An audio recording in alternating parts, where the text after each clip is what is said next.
नमस्कार। आज हम ईस्ट इंडिया कंपनी के भारत में शासन की स्थापना और विस्तार के बारे में चर्चा करेंगे। 1600 ईस्वी में इंग्लैंड में ईस्ट इंडिया कंपनी की स्थापना हुई और वहाँ की महारानी एलिजाबेथ ने उसे भारत में व्यापार करने का एकाधिकार प्रदान किया। जब ये कंपनी भारत आई उस समय एक व्यापारिक कंपनी थी, लेकिन इसका उद्देश्य किसी भी तरीके से भारत से धन कमाना था। धीरे धीरे ईस्ट इंडिया कंपनी के अलावा भारत में पुर्तगाली, डच, फ्रांसीसी कंपनियां भी आई और सभी ने व्यापार करना शुरू किया। इन कंपनियों ने विभिन्न भारतीय राज्यों के आंतरिक मामलों में हस्तक्षेप करना शुरू किया और धीरे धीरे अपनी राजनीतिक शक्ति बढ़ाने का प्रयास शुरू कर दिया। भारत में दो मुख्य रूप से फ्रांसीसी और अंग्रेज दोनों ने भारत में राज्य स्थापना या भारत में राजनीतिक शक्ति की स्थापना का प्रयास किया, लेकिन कर्नाटक में हुए 3 युद्धों में फ्रांसीसी अंग्रेज़ों से हार गए और भारत में विदेशी कंपनियों में अंग्रेज़ों की सर्वोच्चता स्थापित हो गई। 18वीं शताब्दी के अंदर भारत की जो राजनीतिक स्थिति थी वो अच्छी नहीं थी। 1707 में औरंगजेब की मृत्यु के बाद मुग़ल साम्राज्य पतन की ओर था। औरंगजेब के बाद में कोई भी योग्य शासक नहीं हुआ जिसने मुग़ल साम्राज्य को संगठित किया हो, भारत में अपने शासन की सुदृढ़ करने के लिए प्रयास किया हो। ऐसी स्थिति में अंग्रेज़ों के पास एक अच्छा मौका था और उन्होंने भारत के अंदर अपना साम्राज्य स्थापित कर लिया। मुग़लों के पतन के दौरान कई राज्य बन गए थे, जैसे अवध, हैदराबाद, मैसूर, जाट राज्य। इसके अलावा जो सबसे प्रमुख राज्य था वो था मराठा। लेकिन पानीपत के तृतीय युद्ध में 1761 के अंदर मराठा अफ़गानों से पराजित हो गए और ऐसी स्थिति में भारत में एक पूर्णतः रिक्तता पैदा हो गई थी और उस रिक्तता को भरने का कार्य अंग्रेज़ों ने किया। अंग्रेज़ों ने सर्वप्रथम बंगाल पर अपना ध्यान दिया। बंगाल में अपना साम्राज्य स्थापित करने का प्रयास शुरू किया। सम्राट फर्रुखशियों ने 1717 में ईस्ट इंडिया कंपनी को कुछ छूटें दी थी। उन छूटों में जो सबसे प्रमुख छूट ये थी कि वो देश में कहीं भी बिना किसी चुंगी के यानी कर मुक्त व्यापार कर सकते थे। अंग्रेज़ों को एक विशेष अनुमति पत्र मिलता था जिसे दस्तक कहते थे। वो उसको लेकर कहीं भी अपना व्यापार बिना कर के कर सकते थे। बंगाल का नवाब अलीवर्दी खां था। अलीवर्दी खां ने अंग्रेज़ों और फ्रांसीसियों दोनों को नियंत्रण में रखा। उन्हें वहाँ पे किलेबंदी भी नहीं करने दी। लेकिन 1756 में जब अलीवर्दी खां की मृत्यु हो गई तो उसका दोहता सिराजुद्दौला नवाब बना। सिराजुद्दौला एक कमज़ोर शासक था और कमज़ोर होने के कारण ये था कि उसके जो पारिवारिक सदस्य थे कुछ दूसरे, वो भी नवाब बनना चाहते थे और उन्होंने अंग्रेज़ों का सहयोग प्राप्त करना शुरू किया, जिसके कारण अंग्रेज़ उसकी उपेक्षा करना शुरू कर दिया। अंग्रेज़ों ने अब किलेबंदी करना शुरू कर दिया। नवाब के जो विरोधी थे उनको संरक्षण देना शुरू कर दिया। इसके अलावा आर्थिक मामलों में भी अंग्रेज़ों और नवाब के मध्य काफ़ी मतभेद बढ़ गए। इन सब का परिणाम ये हुआ कि 1757 में एक युद्ध हुआ जिसे इतिहास में प्लासी के युद्ध के नाम से जाना जाता है और इससे भारत में अंग्रेज़ों या ईस्ट इंडिया कंपनी के शासन की स्थापना और विस्तार की शुरुआत हो गई प्लासी के युद्ध के कारण। प्लासी के युद्ध का जो पहला कारण है वो पारिवारिक फूट यानी सिराजुद्दौला और उसके परिवार के अंदर फूट थी। जैसे जो शौकत जंग था उसने अंग्रेज़ों का साथ लिया, अंग्रेज़ों ने शौकत जंग का सहयोग किया और अंग्रेज़ ये चाहते थे कि शौकत जंग को नवाब बना दिया जाए।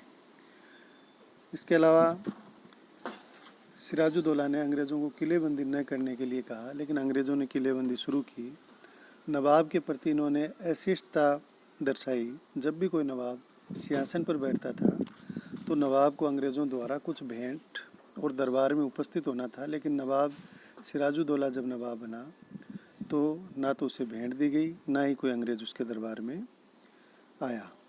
नवाब ने अंग्रेज़ों की कासिम बाज़ार फैक्ट्री देखने की इच्छा व्यक्त की, लेकिन अंग्रेज़ों ने उसे दिखाने से मना कर दिया।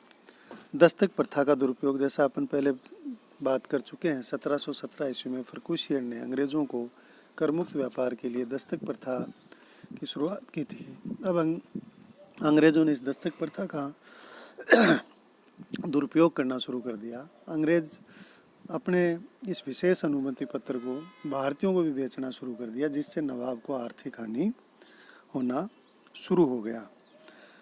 अंग्रेज़ों ने नवाब के विद्रोहियों को शरण देना शुरू कर दिया। नवाब के जो विद्रोही थे, राजवल्लभ, करसन वल्लभ, घसीटी बेगम, इन लोगों को इन्होंने संरक्षण देना शुरू कर दिया। अंग्रेज़ों ने किलेबंदी करना शुरू कर दिया। फोर्ट विलियम के चारों ओर, जो कि कलकत्ता का किला था, उसके चारों ओर किलेबंदी करना शुरू कर दिया, तोपें लगा दी।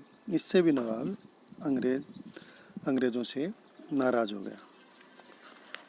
इन सब से नाराज़ होकर सिराजुद्दौला ने जून 1756 में कासिम बाज़ार के अंदर पर आक्रमण कर दिया और 15 जून को फोर्ट विलियम पर घेरा डाला और 20 जून को अंग्रेज़ों को समर्पण करने के लिए मजबूर किया।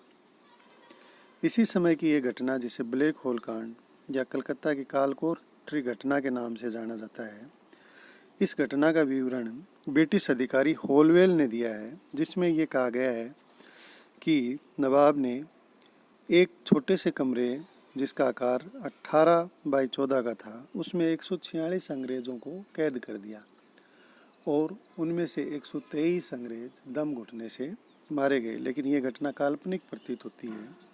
इसका कारण ये है कि इतने छोटे कमरे में 146 व्यक्तियों को बंद नहीं किया जा सकता। लेकिन इस घटना से अंग्रेज़ों ने अपने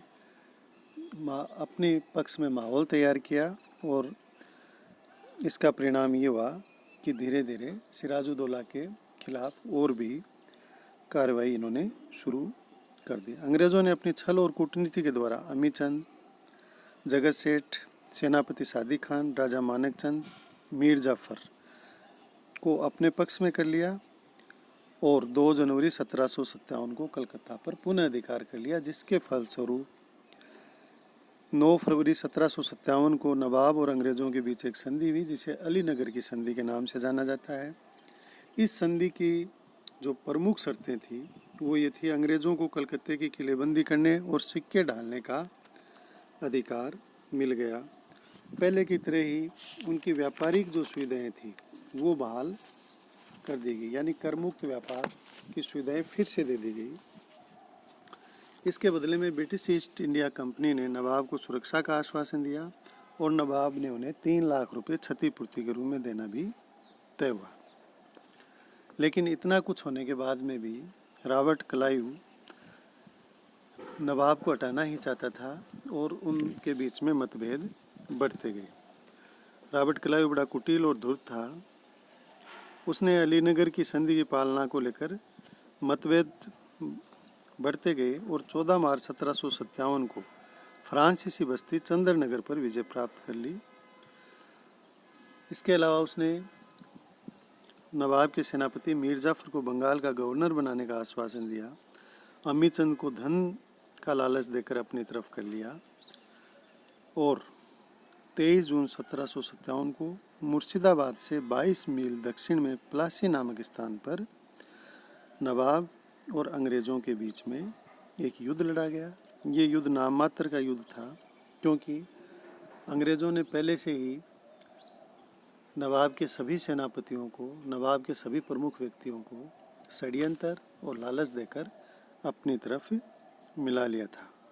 मीर जाफ़र और दुर्लभ राय ने इस युद्ध के अंदर निष्क्रिय रहे और सिर्फ 2 ही व्यक्ति थे, मोहनलाल और मीर मदान, जिन्होंने नवाब की तरफ से युद्ध किया।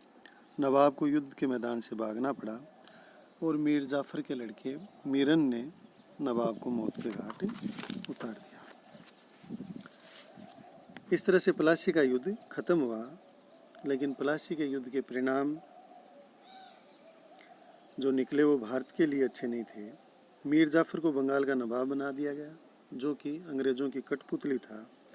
अंग्रेज़ों को 24 परगना का प्रदेश जागीर में दिया गया। कंपनी कर्मचारियों को बिना टैक्स व्यापार की छूट दी गई। क्लाइव को व्यक्तिगत रूप से 30,000 पाउंड और सेना को 50 लाख रुपए का पुरस्कार दिया गया। कलकत्ता में अंग्रेज़ों की एक टकसाल शुरू हुई और 19 अगस्त 1757 को ईस्ट इंडिया कंपनी का प्रथम सिक्का जारी हुआ। अंग्रेज़ों की यह विजय वीरता का नहीं बल्कि विश्वासघात और षड्यंत्र का परिणाम था।